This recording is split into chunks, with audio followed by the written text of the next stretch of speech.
Okay, welcome back to part 2 of the bed build. I'm Fabi from Bau-Woodworks and now let's tackle the headboard. I was a little bit anxious when it came to the headboard. Sliding dovetails, angled legs and the sheer size seemed like a good challenge. The angled legs lean back at a 5-degree angle. I created a template out of plywood by drawing the shape on the plywood and cutting it out at the bandsaw.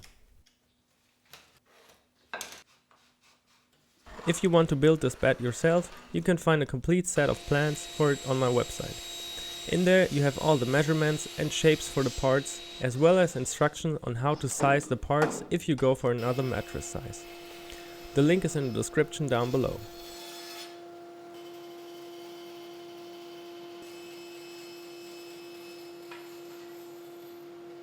I traced it onto the 3 blanks for the legs.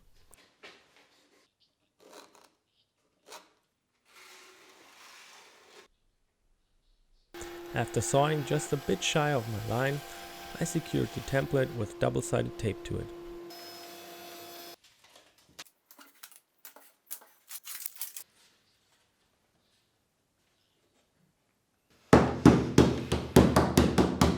On the router table, I used my biggest flush trim bit to complete the legs. I marked the apex on the legs, which will help to route the sliding dovetails on the 2 parts of the legs.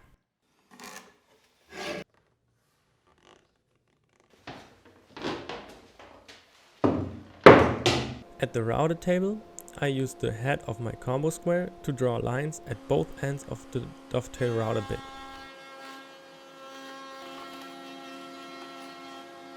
With that setup, I was able to start or end the cut at the right point.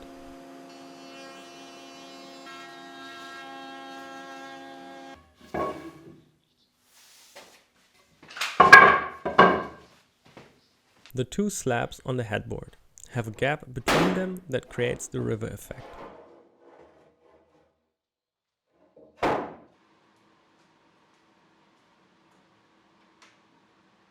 To secure them for rounding the sliding dovetails, I left them longer and screwed them together with a strip of plywood at each end. I marked the location for the sliding dovetails and set my router up with a big straight bit. I used a digital depth gauge to set the depth stop of my router to the height of the dovetail part of the joint. I aligned the track of my track saw, and with a special router attachment I could ride the router along the track.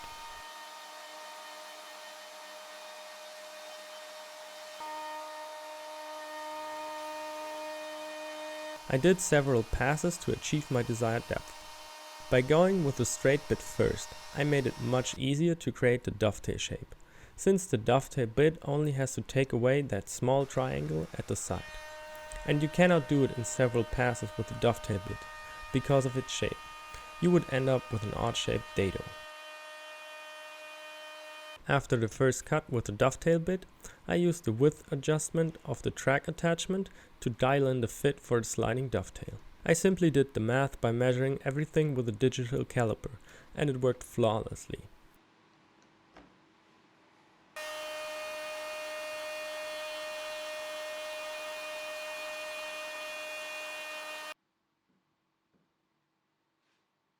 I only did a test fit for the first couple of centimeters, because getting the pieces apart would be a huge pain. Before I was able to cut the slabs to length at the miter saw, I removed the 2 temporary plywood strips.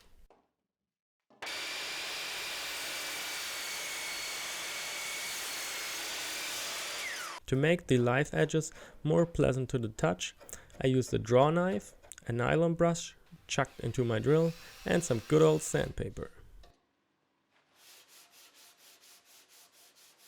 One of the slabs had a small crack in it.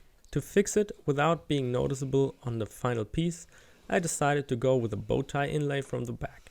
On a piece with a straight grain, I laid out the bow tie and cut it at the bandsaw.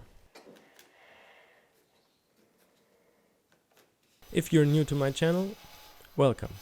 Please hit that subscribe button right now and make sure to activate notifications too, so you won't miss another video. I traced the shape of it with a marking knife and made the lines more visible with a pencil. With the router and a straight bit, I removed the majority of the waste. I made sure to not touch the lines.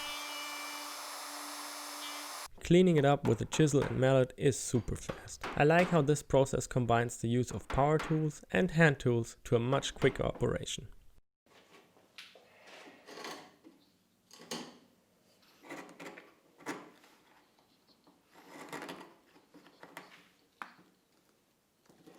After spreading some glue, I drove in the bow tie with a mallet. By having the bow tie thicker than the reveal is deep, I can make sure the bow tie goes all the way to the bottom and don't have to worry about it getting in deeper than the surface. I took care of the protruding bit with the flush cut saw and the block plane.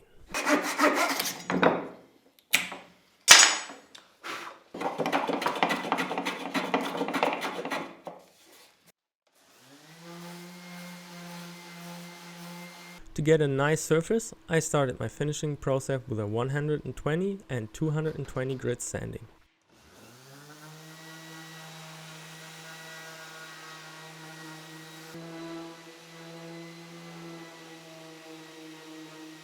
Then I wiped all surfaces with a wet rag and did another sanding with 220 grit.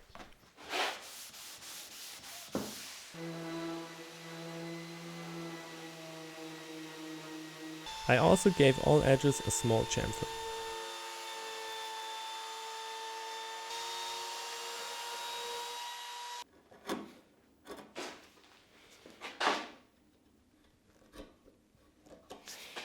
I decided to go with Osmo Top Oil Natural and applied it with their hand pad.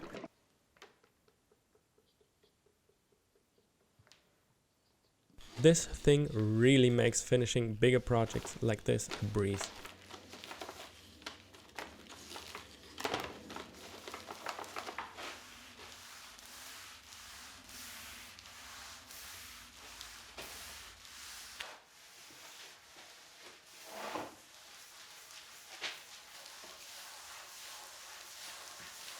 Of course, I did not cover the areas that will be glue lines later on. Before the second and final coat, I very lightly sanded the parts with 400 grit sandpaper. The surface almost feels like glass with that process. Now comes the most violent part of the build, getting the sliding dovetails together. I protected the legs with a block of wood and hammered them in, first with a mallet and then with a good sized hammer.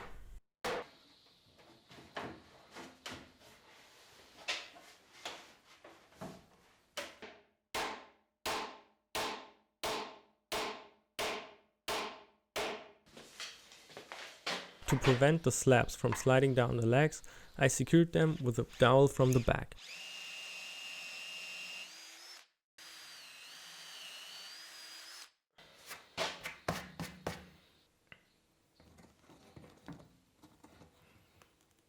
It is important to only use one dowel per slab and leg, because otherwise it would restrict the seasonal wood movement of the slabs and they can crack.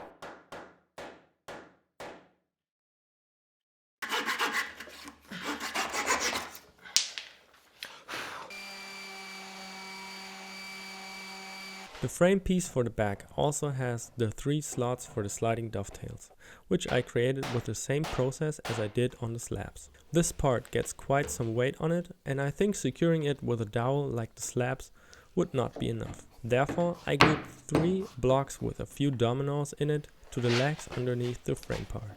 The dominoes only help with alignment.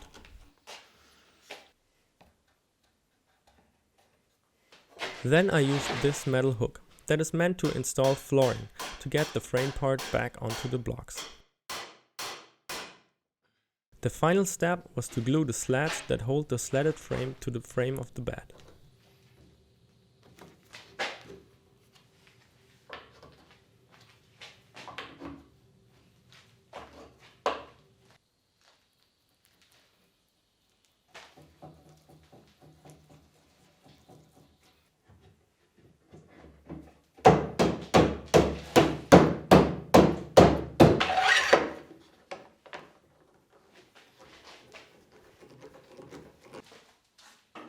Time to assemble the bed for the first time, and I was so excited.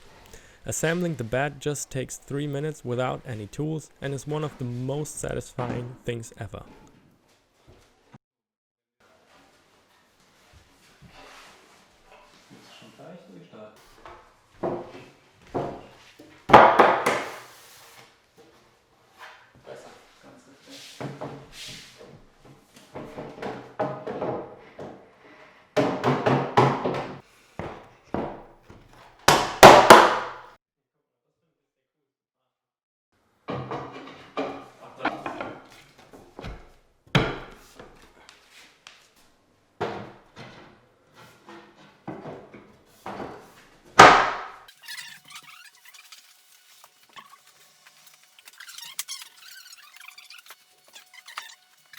After installing the slatted frames and mattresses, it was time for a test roll by the new owner. I really love how this project turned out, and it was my first big project in which I didn't make a mistake that would change the final design or construction of the piece.